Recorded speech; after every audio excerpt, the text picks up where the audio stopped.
காட்டிக்கிட்டு இருக்காங்க. நீங்க நல்லதெல்லாம் செஞ்சீங்கன்னா கிங்டம் ஆஃப் காடுக்குள்ள நுழைஞ்சிருவீங்க, தேவனுடைய ராஜ்யத்துக்குள்ள நுழைஞ்சிருவீங்க. நாங்க தேவனுடைய ராஜ்யத்தில் நுழையதை பத்தி பேசல, காஸ்பலை பத்தி கேட்டேன். அந்த தேவனுடைய ராஜ்யத்துடைய சுவிசேஷம் எங்கேன்னு தான் நான் கேட்டேன், அதுக்கு பதில் சொல்லல. சரி, இப்ப கேனனைசேஷன் பத்திலாம் கேட்டாங்க. கேனனைசேஷன் போனா அது அடுத்த சப்ஜெக்ட். முதல்ல முடிச்சுட்டு அடுத்து நான் நிறைய பதில் சொல்ல வேண்டியது, முடிச்சுட்டு நான் வர்றேன். ஆதாரங்கள் கேட்டாங்க, நாங்க ஆதாரங்கள் கொடுப்போம். அதுக்கு முன்னாடி நாங்க கேட்ட ஆதாரங்கள் உங்களுக்கு தர வேண்டியிருக்குன்னு அதுவும் தரல. ரெண்டாவது, நான் ஹிஸ்டரியில இருந்து நான் கோட் பண்ணேன். நிறைய ஹிஸ்டரியில இருந்து நான் கோட் பண்ணா இல்ல எவிடன்ஸோட தான் கோட் பண்றேன். நான் ஒண்ணுமே வாய்மொழியை சும்மாலாம் விட்டு அடிக்கல, ஆதாரத்தோட காட்டுறேன். When I'm saying something about history, they can always contradict me with their history. அவங்க ஒரு ஹிஸ்டரியை நாம சொன்னேன்னு சொன்னா அவங்க எதிர்க்க ஆதாரத்தை காட்டி இப்படித்தானே இருக்குது, கேனனைசேஷன் இப்படிதான் நடந்துச்சு, நீங்க என்னென்னமோ சொல்றீங்கன்னு கேட்கலாம். கேனனைசேஷன் நடந்துச்சுன்னு ஒத்துக்கிறாங்க, கான்ஸ்டன்டைன் தான் நான் செஞ்சாருண்ட இல்லன்றாங்க. அப்ப என்ன எப்ப நடந்துச்சு நீங்க சொல்லுங்க, நீங்க எப்ப நடந்துச்சுன்னு சொல்லுங்க. நான் யாரு சொல்றது கரெக்ட், யார் சொன்னது உண்மைன்னு அப்ப தெரிஞ்சுக்கிறோம். When you are trying to refute something, you have to refute with your historical evidence. You need not simply say that whatever they said is wrong. You have to clear-cutly say that whatever canonization we mentioned, if it is false, you have to give us the proper evidence as to how the canonization happened. Then let us debate whether which argument was valid. I have put some evidence. You will have to confront me with your evidence, historical evidence, saying that it was the canonization never took place in Constantine by Constantine. Right. Now I'll continue with my evidence. So the verses that Jesus had are still present in your Bible. You have some Bibles, certain books of the Bible with you, which Jesus also had, the names are similar, but the verses are corrupted. This is one example. Next. This verse has been corrupted. It is still in your Bible, but it has been corrupted. Next. This verse has been corrupted. Next. Right. So my argument is over. Now it's the duty of the Christians to answer these questions. What are the questions? Who corrupted? When they corrupted it? Where they corrupted it? What they corrupted it? Which verses did they corrupt? Why did they corrupt? And how did they corrupt? I have bought out a skeleton from your bedroom, and it's your duty. I have proved that the skeleton has been murdered. A dead body. I have produced a dead body from your cupboard. Now you will have to answer who killed him. Why did you kill him? How did you kill him? For what reason did you kill him? All these answers you will have to answer. It's not my duty now. நான் உங்க படுக்கை அறையில இருந்து ஒரு செத்த பொணத்தை தூக்கிட்டு வந்து உங்க ரோட்ல போட்டுட்டேன். இப்ப நிரூபிக்க வேண்டியது உங்க வேலை. இந்த பொணம் உங்க வீட்டுக்குள்ள எப்படி வந்துச்சு, இந்த பொணத்தை கொலை செய்தது யாரு, இதை எப்போ கொலை செஞ்சீங்க, யாரு கொலை செய்தால், எதற்காக கொலை செய்தார்கள், எல்லாத்தையும் நீங்க தான் சொல்லணும். இப்ப நான் சொல்ல வேண்டிய அவசியம் கிடையாது. The burden of proof is now on your side. நீங்க தான் இந்த பைபிளை யார் திருத்தினார், எப்போது திருத்தினார், எதற்காக திருத்தினார், எதையெல்லாம் திருத்தினார், எல்லாத்தையும் பட்டியல் போட வேண்டிய உங்க வேலையாயிருச்சு. நான் திருத்தப்பட்டிருக்குங்கிறத அத்தனை ஆணித்தரமாக நிரூபிச்சு விட்டேன். நான் எல்லாத்துக்கும் ஆதாரம், நான் உங்களுக்கு சொன்ன மாதிரி அவர் சொன்னார் இவர் சொன்னார்லாம் காட்டல, பைபிள்ல இருந்து நேரடியாக எடுத்து காட்டினேன். வரலாற்றில இருந்து 1-2 தான் போட்டேன், மற்றதெல்லாம் பைபிள்ல இருந்து தான் தூக்கி போட்டேன். இதுக்கு நீங்க ஆதாரம் கேட்கறீங்களா பைபிளுக்கு? அன்பிற்குரிய சகோதரர்களே, இது பைபிள் இறைவேதமா என்கிற தலைப்பில் நடக்கிற விவாதம். குர்ஆன் இறைவேதமான்ற தலைப்பில் இன்னொரு விவாதம் இதுக்கு ரிலேட்டிவா அடுத்த வாரம் இருக்கிறது. அப்போ குர்ஆன் இறைவேதத்துக்கு எதிராக உங்கள்ட்ட என்னென்ன கேள்வி இருக்குதோ அது அங்கே கேட்கணும். ஒரு தலைப்பை முழுமையாக ஆய்வு செய்வதற்காகத்தான் இப்படி ரெண்டாகவே நம்ம பிரித்தோம். பைபிளை பற்றி கேட்கும்போது பதில் சொல்ல முடியாமல் போகும்போது என்ன பண்ணுறாங்கன்னா அதில் நுழைக்க பார்க்குறாங்க. இது எதுக்காக செய்கிறாங்க? இந்த பதில் சொல்ல முடியாமல் டைவர்ட் பண்ணுறதுக்காக சொல்கிறாங்களே தவிர, இப்போ குர்ஆனில் எலும்பு கூட போடுறாங்க, இதுக்கு என்ன பதில், இது ஏன் மூணு விஷயமா இருக்குது, எல்லாத்தையும் கேளுங்க. நீங்க திருன்னு முடிச்ச மாதிரி அந்த விவாதத்தில் நாங்க முடிக்க மாட்டோம். இப்ப நாங்க கேட்கிறோம்ல, ஒன்னும் பதில் சொல்ல முடியல. இல்ல நீங்க இதே இப்ப போட்ட ஸ்லைடுகளையும் இது என்னென்ன போடுவீங்களோ எல்லாம் எங்கள்கிட்ட இருக்கிறது. குர்ஆனுக்கு எதிராக என்னென்ன நீங்க கேட்க போகிறீர்களோ அதையெல்லாம் சட்டையை பிடிச்சு கேளுங்க. நீங்கள் தலை குனிகிற வகையில் நாங்கள் பதில் சொல்வோம். குர்ஆன்ல தவறு இல்லை, இதுல சொல்ல மாட்டோம். ஒரு வாரம் தான் இந்த தலைப்புல சொல்ல வேண்டியதை விட்டு டைவர்ட் ஆக மாட்டோம், அது சொல்லிக் கொள்கிறேன். அடுத்ததாக சில கேள்விகளுக்கு சொல்ல வேண்டும். அதில் உதாரணமாக நபிகள் நாயகம் சம்பந்தமாக ஆபாசமா சொல்லி இருக்கிறாங்க அப்படின்னு சொல்லி புகாரியில இடுப்புக்கு மேல 2 மாதுளங்கனிகளை வைத்து மாதுளங்கனிகளை பிடிச்சு விளையாடினார்கள் என்று புகாரியில ஒரு ஹதீஸ் இருக்கிறது என்று சொன்னார். உடனே ஆதாரம் கேட்டோம். இந்த தர்றோம் அந்த தர்றோம்னு சொல்லி ரொம்ப நேரம் இழுத்தடிச்சாங்க. கடைசியில் ஆளையே காணோம் கொஞ்ச நேரம். அப்புறம் போய் வந்து என்ன செஞ்சாரு, எங்க போய் எதை ஒன்று பிரிண்ட் பண்ணியா என்ன செஞ்சாருன்னு தெரியல. இந்த ஆருக்கு ஆதாரம் இந்த அவர் கொடுத்தது, அவர் ஃபிளாப்பியில் கொடுத்தாரு, அதை பிரிண்ட் மட்டும் நம்ம எடுத்துருக்குறோம். இதான் அவர் கொடுத்தது. அந்த மாதிரி இல்லைங்க, செட்டிங் பண்ணிருக்க, அப்படி மொழிபெயர்ப்பு வராது. இடுப்புக்கு மேலே அப்படின்றா தான் அது வரும். இடுப்புக்கு கீழேங்கிறதுக்கு வந்து மாதுளம் பழங்களை வைத்து விளையாடினார்கள் தான் இருக்குதுங்க. அதெல்லாம் கிடையாது. நீங்க உங்களுக்கு போட்டிருக்காங்க, நாங்களாம் மொழிபெயர்த்தோம். யார் மொழிபெயர்த்தா? அவர் தந்திருக்கிற பேப்பர்ல இருக்கிறது ரஹ்மத் ட்ரஸ்ட் 4ஆம் பாகம் பக்கம் 321. இதுதான் புகாரியுடைய ரஹ்மத் ட்ரஸ்ட் வெளியிட்ட புக்கு. இதுதான் வெளியிட்டு இருக்கிறாங்க அவங்க. இதுல வந்து பாகம் 4 ரஹ்மத் ட்ரஸ்ட் போட்டிருக்கிறாரு. பாகம் 4 போட்டு விட்டாரு. அப்புறம் வந்து பக்கம் 321ங்கிறாரு. இந்த டெக்ஸ்ட்டை தர்றாரு, இந்த புக்கில் இருக்குன்னு சொல்லி தர்றாரு. இந்த இருக்கு புக்கு, இந்த பாகம் தான் இருக்குது, பக்கம் தான் இருக்குது. அவர் சொன்னது இல்லை. அவர் சொன்ன செய்தி எதுல இருக்குன்னு காட்டுறாரு, அதுல இருந்து எடுத்து காட்டணும். ஒன்று. ரெண்டாவது என்ன செய்யறாருன்னு கேட்டா, அதோட நிக்கல, ஹதீஸுக்கு நம்பர் போடுவாங்கல்ல, நம்பரும் போட்டிருக்கு. அது என்ன நம்பர்? 4838 4838 என்ன நம்பர் போட்டிருக்கிறார். சரி, பக்கம் தான் தப்பா இருக்கு, அந்த 4838 நம்பர்லையாவது இருக்கான்னு கேட்டா, இந்த இருக்கு 4838ங்கிற நம்பர் இந்த புக்கில் ரஹ்மத் ட்ரஸ்ட்ல. அது வந்து 5ஆம் பாகத்தில் இருக்கிறது. சரி, பாகம் பக்கம் இருந்துட்டு போகுது. அவர் சொல்ற செய்தி இருக்குதான்னு கேட்டா, அதுல இதுக்கு சம்பந்தமே இல்லை, வேற செய்தி இருக்கிறது. அவர் எடுத்து காட்டுறாருல, பைபிள்ல எப்படி கைவரிசை காட்டுறாங்களோ அது மாதிரி எங்க ஆதாரத்தை காட்டும் போதும் காட்டுறாங்க. நீங்க மாதிரி நாங்க தூங்கிட்டு இருப்போமா? நாங்க சுதாரிப்பா ஒண்ணு ஆதாரத்தை பேப்பரை கேட்டு என்ன செய்யறோம், ப்ரூவ் பண்ணிக்கிட்டு இருக்கிறோம். இது இல்லைங்க. ஆனால் இது வந்து இருக்கிறது, புகாரியில் இருக்கிறது. எங்க இருக்கு தெரியுமா? 5100 ரஹ்மத் ட்ரஸ்ட்ல 5189வது செய்தியாக ஹதீஸாக இருக்கிறது. அதுல என்ன மொழிபெயர்ப்பு இருக்குதோ அதை இடையில இவங்க சிலதை அதை மட்டும் இந்த லைனை மட்டும் மாற்றி செட்டிங் பண்ணி புகாரியில் இருக்குன்னு காட்டுறாங்க. இவங்க புகாரியெல்லாம் பார்க்கறது கிடையாது. எவனா நெட்ல எழுதியிருப்பான். அந்த மாதிரி கள்ளத்தனம் பண்ற ஆளுக்கு இருக்கிறாங்க. ஈசா குரான் ஆன்சர் இஸ்லாம்னு உள்ள படிச்சு பார்த்து அம்புட்டு பொய்யா இருக்கும். குரான்ல இருக்குமாங்க, குரான்ல இருக்காது. புகாரில் இருக்கு, இப்னு கதீர்ல இருக்கு, தபரியில் இருக்குமாங்க. தபரியும் தெரியாது அவனுக்கு. அந்த மாதிரி உள்ளதில் எடுத்துக்கொண்டாந்து வச்சுட்டு காட்டுறாரு. இதை காட்டியிருந்தா இந்த மாதிரி கேவலப்பட்டிருக்க மாட்டேன். இந்த மாதிரி ஆதாரம் அடுத்த தலைப்புல காட்டினீங்கன்னா, இங்க காட்டி நிரூபிச்சாதான் அடுத்த லைனுக்கு போக விடுவோம், விட மாட்டோம். இப்படிலாம் ஆதாரத்தை சொன்னா உடனே காட்டி உடனே நிரூபிக்க சொல்லுவோம். இதுல என்ன இருக்கிறது? 5190 5189 தான் மட்டும்தான் இருக்கிற செய்தி. ஒரு இடத்தில் தான் புகாரியில் இருக்கிறது. பல இடங்கள்ல சில செய்தி வரும். அப்படியும் அல்ல இது. இதுல என்ன வருகிறது? ஒரு நாள் அவர் சொன்ன வசனத்தை படிக்கிறேன். ஒரு நாள் பால் பாத்திரங்களில் மோர் கடைந்து வெண்ணெய் எடுக்கப்படும் வசந்த அதிகாலை நேரம் என் கணவர் அபு சர்வு வெளியே சென்றார். வழியில் ஒரு பெண்ணை சந்தித்தார். அவளுடைய சிறுத்தைகள் போன்ற அவளுடைய 2 குழந்தைகள் இருந்தனர். அந்த குழந்தைகள் அவளது இடைக்கு கீழே 2 மாதுளங்கனிகளை வைத்து விளையாடி கொண்டிருந்தனர்.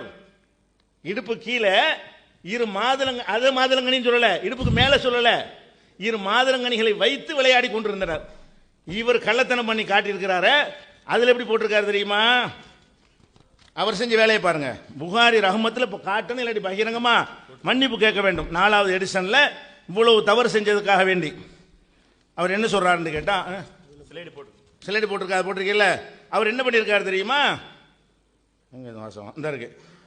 அதாவது அந்த குழந்தைகள் அவளை இடுப்புக்கு கீழே மடியில் இருந்து 2 மாங்கனிகளை தொட்டு விளையாடி கொண்டார்கள். எப்படி கேட்டா, 2 மாங்கனிகளை வைத்து விளையாடுறதுங்கிறத இடுப்புல உட்காந்துக்கிட்டு மேல உள்ள தொட்டாங்கன்னு சொல்லி இவர் அந்த வசனத்தை மட்டும் இவரா மாத்துறாரு. இவராகவோ இவங்க எங்க திருடினாரோ அங்கேயே மாத்திருக்காங்க. இவர் மாத்திருக்கணும், எங்கேயே திருடிட்டு வந்திருப்பார்ல, இதை சுட்டுக்கிட்டு வந்திருப்பார்ல, அங்க மாத்திருக்கணும். இதுதான் வாதம் பண்ற முறையா? உங்களுடைய ஒவ்வொரு வாதம் இதே மாதிரி இருக்கிற ஒவ்வொரு ஆதாரமும் தப்பு எல்லாம் அடுத்ததுல காட்டு. இந்த தலைப்புக்கு தேவையில்லாம விட்டு வைக்கிறவங்கள பல விஷயங்களை சொன்னீங்க. நேரத்து அதுக்கெல்லாம் ஆதாரம் கேட்டோம். குரான்ல அரபியில் பிராக்கெட் போட்டிருக்கு, சரி அடுத்த தலைப்பில் அதை பார்த்துக்குருவோம், வைங்க, வைக்கும்போது கேட்டுக்கிறோம் இருக்கிறேன். அப்போ இது எவ்வளோ பெரிய இங்கிலீஷில் சொல்லுங்க அதை. Dear brothers and sisters, everybody is clear that we have come here for discussing the topic is Bible God's word, and there's no confusion about it. But the other side, they have been putting on arguments about the second topic which we are going to discuss the next week. We have made this partition just to make sure that the entire essence of the debate reaches the people, reaches the audience.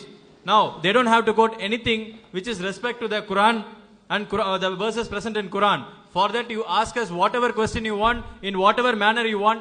We will not leave the auditorium but for answering one single question of yours. We will very well answer all the questions, all the arguments you pose. We are ready to take the challenge, and inshallah we'll do it next week. Now, you showed us some skeleton and you said it is written in the manuscript. These are your manuscripts. We have plenty of evidences. We know from which source you all steal everything. We have everything what you are going to quote in the next week, and we are ready to answer each and every argument. Now, coming back to few questions, though it is not relevant, they are trying to emphasize that these questions are asked by them and those are still pending with us. Anyway, these are not relevant to the topic, but still they are re-emphasizing that these questions are not answered. We hereby answer few of them. Number one, they stated about a hadith in Sahih Bukhari, volume 4, page 321, that about Aisha, where two pomegranates are described. And when we asked for the reference, they gave us the reference as volume 4, page 321. And in the book Rahmat Trust, that's the publication they mentioned. When they refer the exact page and the part, we never found that hadith. We challenged them to show the hadith in this page. Okay, let them make a blunder. Now, they also quoted the hadith number saying that the hadith number is Bukhari 4838. If you read the same part 4, you will not find this hadith. They are deliberately making a mistake. They are thinking that we'll never ask for any evidence. Whatever they steal from their own Isa Quran or whatever answering Islam, they are trying to make the people fool out of. They are trying to make the people fool here. And we'll definitely answer whatever question they ask. And we are also letting them know that in the next topic, if you are continuing to do so, that will not be relevant. If you are producing it, if you are taking up an argument, it is your responsibility to prove that it is your responsibility to show the evidence. Now, wherever you have stolen, we know wherever you have been stealing from, and the two hadiths, whatever is mentioned here, the exact translation, if you read in the hadith, it is actually mentioned in Bukhari 5189. If you read the hadith number 5189 in Sahih Bukhari, you will find that whatever they have claimed is not written in that. It speaks that it is narrating that the two children were below the hips of the female, and they were playing with two pomegranates. They are trying to make a vulgar statement out of it, which is not at all in the translation. And they have to do the apology for it. They have to apologize for the interpolation, for the fabrication. They have brought it. It's not there in the hadith. You have do it. You have done it. So you have to apologize for that. அடுத்ததாக சில கேள்விகள் பதில் சொல்கிறோன்னு சொல்லியிருக்கிறோம் இல்லையா, கடைசியில் சொல்லிட்டாங்கன்னு சொல்லக்கூடாதுங்கிறதுக்காக தான் இது சொல்கிறோம். சில பதில் சொல்வதற்கு சில பாயிண்ட்டுகள்லாம் நாங்கள் முன்னாடி எடுத்து வச்சுருந்தா தான் அந்த பதில் ஈஸியாகும். அதுக்காகத்தான் அந்த பதிலை தாமதமாக சுருக்கமாக சொல்லியிருக்கிறோம். இப்போ விவரமாக சொல்ல வேண்டியிருக்கிறது. என்ன வாதம் என்றால் 15 கேள்விங்கிறாங்களே, 15 ஒரு கேள்வி தான். என்ன 15 கேள்வி? குர்ஆனில் தௌராத்துங்கிற வேதத்தை பற்றி சொல்லப்பட்டிருக்கிறது. 3 நாளில் இருக்குது, அத்தனை இப்படி பல இடங்களில் சொல்லி காட்டுறாங்க. இதெல்லாம் ஒரு விஷயம்தான். தௌராத்துன்னு குர்ஆனில் இருக்குதுல்ல, வழிகாட்டும் இருக்குதுல்ல, பாதுகாக்கப்பட்டிருக்குன்னு இருக்குல்ல, நேர்வழி ஓதுவாங்கன்னு இருக்குல்ல, கொண்டு வாங்கன்னு இருக்குதுல்ல, இதெல்லாம் ஒரு கேள்வி ஆக்குறாரு. மொத்தமாக 15 கேள்விங்கிறாரு. 15 சேர்ந்து ஒரு கேள்வி தான். என்ன கேள்வி? தௌராத்தை கொண்டுகிட்டு வா அப்படின்னு குர்ஆனில் இருக்குது. அவர்களிடம் தௌராத் இருக்கிறது அப்படின்னு குர்ஆனில் இருக்கிறது. அதன்படி தீர்ப்பளியுங்கள் குர்ஆனில் இருக்கிறது. தௌராத்தை இறக்கினோம் குர்ஆனில் இருக்கிறது. இதெல்லாம் ஒரு கேள்வியான். எல்லாம் மொத்தமாக ஒரு கேள்வி தானங்க. என்ன 15 கேள்வி? எல்லாம் சேர்த்து ஒரு கேள்வி. தௌராத்துன்னு ஒன்றை பற்றி சொல்லப்பட்டிருக்க, அது எங்கங்கிறது ஒரு கேள்விதான். நீங்க 15 நம்பரை போட 15 ஆயிருமா? நாங்க இப்ப போட்டா ஒரு 300 போடணும். ஒரு ஸ்லைடுக்கு ஒரு கேள்வி. நாங்க இப்ப போட்டோம்னு சொன்னா ஒவ்வொரு ஸ்லைடுக்கு ஒரு கேள்வி போட்டா என்னவாகும்? 300 கேள்வி ஆகும். மாற்றப்பட்டிருக்குன்னு ஒரு கேள்விக்குள்ள உன்னை நிப்பாட்டி இருக்கிறோம். அந்த மாதிரி இப்ப தௌராத்துல குர்ஆன்ல சொல்லப்பட்டிருக்கிறது உண்மை. அதை நாங்க மறுக்கிறோமா? குரான்ல ஒன்று சொல்லப்பட்டால் அதை முதல் நம்பர் ஆளுக்கு நாங்களே தானே இருப்போம். தௌராத்து என்று இறைவன் ஒரு வேதத்தை கொடுத்தான். மூசா நபி, மோசே என்று நீங்கள் நம்பக்கூடிய மூசா நபி அவர்களுக்கு கொடுத்தான். இதை நாங்கள் நம்புகிறோம். அதில் எந்த ஒரு கருத்து வேறுபாடும் கிடையாது. இன்னும் நம்புகிறோம், நபிகள் நாயம் காலத்தில் இருந்தது என்று குரான் சொல்லுகிறது இல்லையா, அதையும் நம்புகிறோம். அதில் எந்த டவுட்டும் கிடையாது. வாதம் என்ன, தௌராத்து என்று இங்கே சொல்லப்படுவது நீங்கள் தோரா என்று பின்னாடி எழுதி வைத்துக் கொண்டிருக்கிறீர்களே அது அல்ல. இதுதான் பாயிண்ட். அதுக்கு தான் உங்களுக்கு ஆதாரம் வேணுங்கிறீங்க, அதானே? தௌராத்தை நாங்கள் மறுக்கவில்லை. தௌராத் கண்டிப்பா, இஞ்சிலுக்கு ரெண்டாவது வர்றேன், இது வரைக்கும் சொல்லுவாங்க. And we saw that when we asked about the 15 questions they brought up since yesterday, they were saying that keep on, that we didn't give any answers. We have already answered them. In the first talk, in the earlier talks, if you have seen, all the 15 questions they raised, depending on the Taurat and the Injil specified in the Quran, that these are the books, it's mentioned, and it's talking about the Bible. We already mentioned about that these are not the Bible that you hold in your hand. The Taurat, the Injil, which was given as a revelation to the prophets, it's not talking about your Bible. And whatever if you open the Quran and what are the 15 questions they raised and all the references that have been given, you open the Quran, it's speaking about based on the Taurat, that judge with the Taurat. Allah says to the people, see, look at the Taurat, how we revealed, look at it, compare it with Quran, look at the Injil that we gave to Prophet Jesus, look at. So it's talking about the revelations given to the Prophet, not your Bible. So you are just playing with your words and trying to prove that Torah and the Quran, Torah and the Injil mentioned in the Quran is the Bible. So this is not your, see, this is a dispellation, this is already dispelled.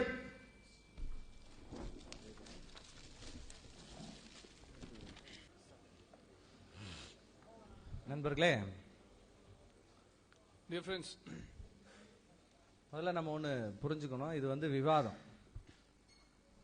we have to first of all understand this is a debate. இங்கே வந்து நம்மளுடைய கருத்துக்களை நம்ம சொல்ல வந்திருக்கிறோம். அருமையான DND general அவங்களுடைய கருத்துக்களை அவங்க சொல்றாங்க. We have come here to point out our reasons and they also come here to point out their reasons. ஒரு சில ஆதாரங்களை நம்ம சொல்றோம், சப்போஸ் கொடுக்கல அப்படின்னா அதற்கு பொறுப்பு நாங்க தான். If we say something and if you are not giving the resource, and we are the responsible for that. இதுக்கு என்ன அர்த்தம்? அது மன்னிப்பு கேட்கணும்னு அர்த்தமா? What do you mean by that? Is that we need to apologize? நீங்க பதிவு பண்ணுங்க, அவங்க கொடுக்கலன்னு சொல்லி பதிவு பண்ணுங்க, அதுதான் வந்து மக்களுக்கு போய் சேரப்போகுது. Because you have to simply record that they were not able to give that evidence, so that is only going to reach the people. அதை விட்டு மன்னிப்பு கேட்காம விடமாட்டோம், இதெல்லாம் என்னங்க அது? And then you are saying no, we are not going to leave you without asking apologies and all. அடுத்த விவாதத்துல நீங்க எங்களை சட்டையை பிடிச்சு கேளுங்க அப்படின்னு ஒரு வாதி சொன்னீங்க. And they said so for the next debate you just hold on a collar and ask. அது எங்க வேலை இல்லையே. That is not our job to do anyway. இந்த மாதிரி வேலைக்கு நாங்க இங்க வரல. For that work we didn't come here. எங்களோட இது வந்து நேர்மையான வகையில ஒரு விவாதம் நடத்தணும் அப்படிங்கிறது தான். So our motive is doing a debate in a right way. இதுக்கு வந்து யாரும் நடுவர் கிடையாது, ஏன் வச்சிருக்கோம்? Why we are not having any referee over here? மக்கள் தான் இதுக்கு நடுவர். The audience, the people have to be the referee for themselves. நாங்க ஒரு தப்பு பண்ணா மக்கள் அதை புரிஞ்சுக்குவாங்க. If we make any mistake or error, the people themselves can understand. நாங்க சொல்ற பைபிள் வேதமா இறைவேதமா இல்லையாங்கறத மக்கள் புரிஞ்சுக்குவாங்க. So they will understand what the Bible we say it's not is it the word of God or not. So they will understand. நீங்க பேசுற method, நீங்க பேசுற காரியங்களை குறித்து மக்கள் உணர்ந்து கொள்வாங்க. So the way that you are using and the way that you are presenting, even that also the people will understand. அதனால இது சொல்லாம விட மாட்டோம், கொடுக்காம விட மாட்டோம், இதெல்லாம் வந்து எனக்கு நம்ம விவாதத்துக்கு சரிப்படுற மாதிரி எனக்கு தெரியல. I don't think this is very apt to speak in the debate that if you don't say that we will not leave you or we will do this and that. அருமையான சகோதரர் அந்த எல்சிடி ஆன் பண்ணி அந்த மறுபடியும் அந்த இதை போட்டா பரவாயில்லைன்னு நினைக்கிறேன். I request if brothers can project that will be very good. The same hadith which they projected earlier, little earlier. பாத்தீங்கன்னா இப்போ ஒரு விஷயம் இப்போ நான் உங்களுக்கு புரிய வைக்க போறேங்க. அதாவது முதல்ல நான் வந்து ஒரு மன்னிப்பு கேட்டுக்கிறேங்க. I'm just going to clarify a thing, but before that I'm asking apologies. எதுக்குன்னு கேட்டீங்கன்னா, ஒருவேளை நான் கொடுத்த இதுல வந்து ஒருவேளை சஹீல் புகாரின்னு இருந்தா என்னை மன்னிச்சுக்கோங்க.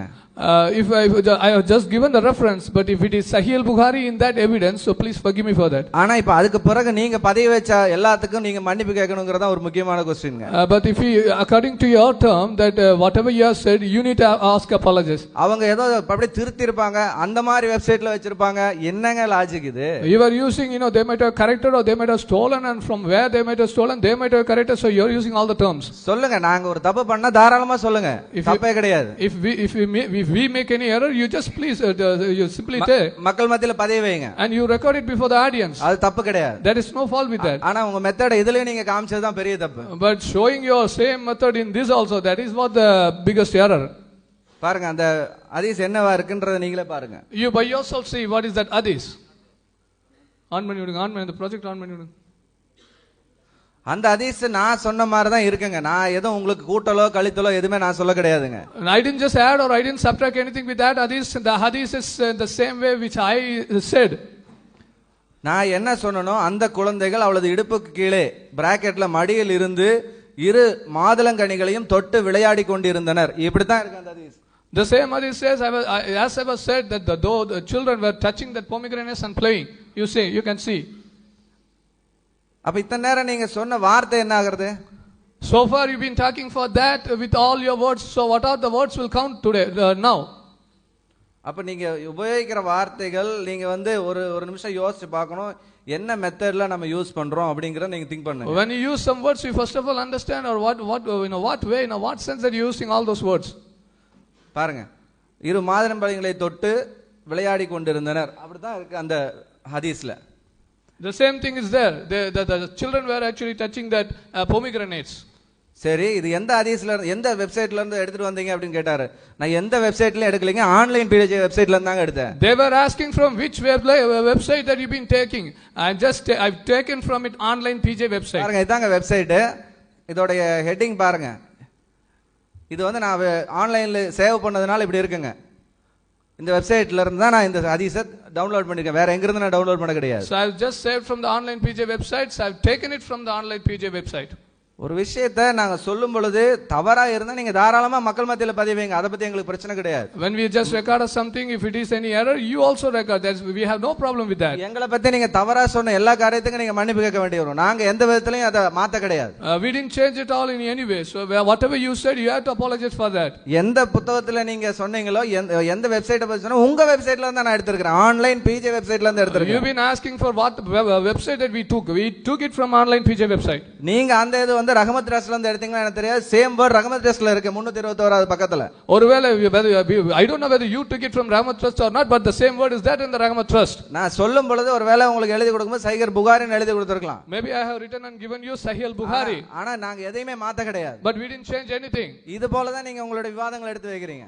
Yeah, this is how that you bring your debates. தயவு செஞ்சு இந்த மாதிரி பேட்டர்னை கொஞ்சம் மாத்துங்க. So just please change your pattern. உங்களுடைய விவாதங்களை தாராளமா வைங்க. You just make your debate. அத பத்தி எங்களுக்கு பிரச்சனை கிடையாது. We don't have problem with that. நாங்க அதுக்கான ஆன்சர் பண்றோம். We will just give you answer for that. Now this is the method of our friends discovering the mistake. இதுதான் நம்முடைய அருமையான நண்பர்களுடைய விவாத முறையாக இருக்கிறது, தவறுகளை கண்டுபிடிப்பதாகும். என்ன தைரியமாக இது தவறு என்று சொல்லி அவர் சுட்டிக்காட்டி கொண்டிருந்தார்.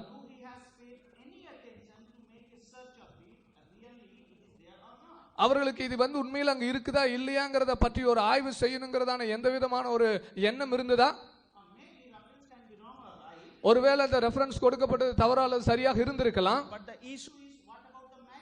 ஆனால் அங்கு குறிப்பிட்டப்பட்ட விஷயத்தை பற்றி யோசித்து பாருங்க. So you find his discovery, நீங்க அவங்களுடைய ஆராய்ச்சியை கண்டுபிடிச்சீங்க, and blame and claim, அவர்கள் சொல்லுகிறதான குற்றச்சாட்டை கண்டுபிடிச்சீங்க, and easily it can be clarified. அது எவ்வளவு தெளிவாக எவ்வளவு சீக்கிரமாக விளக்கப்படுகிறது பாருங்க. In the same manner, அதே போலவே all the questions and allegations which they are bringing, அவர்கள் நமக்கு விரோதமாய் கொண்டு வருகிற குற்றச்சாட்டுகள் எல்லாமே, what we are appealing from very beginning, please do little attention, search it, you will find it. நம்ம ஆரம்பத்துல இருந்து என்ன சொல்றோம், நீங்க கொண்டு வருகிற குற்றச்சாட்டுகளுக்கு அந்த ஆதாரங்களை இன்னும் கொஞ்சம் தேடுங்க, கண்டிப்பா நிச்சயமா நீங்க அதை புரிந்து கொள்வீர்கள். Now it is his time to ask forgiveness to all of people in front of us. us. அவர் நம்மிடத்தை கேட்டாரு, மன்னிப்பு கேட்காம விட மாட்டான்னு. இப்ப அவருடைய காரியத்தின்படி நம்ம எல்லாத்துக்கு முன்னாடி மன்னிப்பு கேட்க வேண்டியது அவருடைய கடமையா போய் விடுகிறது. Moreover, here we are not to simply insult someone. நாம இங்க உட்கார்ந்துட்டு இன்னொருத்தர் அவமானப்படுத்துறதுக்காக வரல.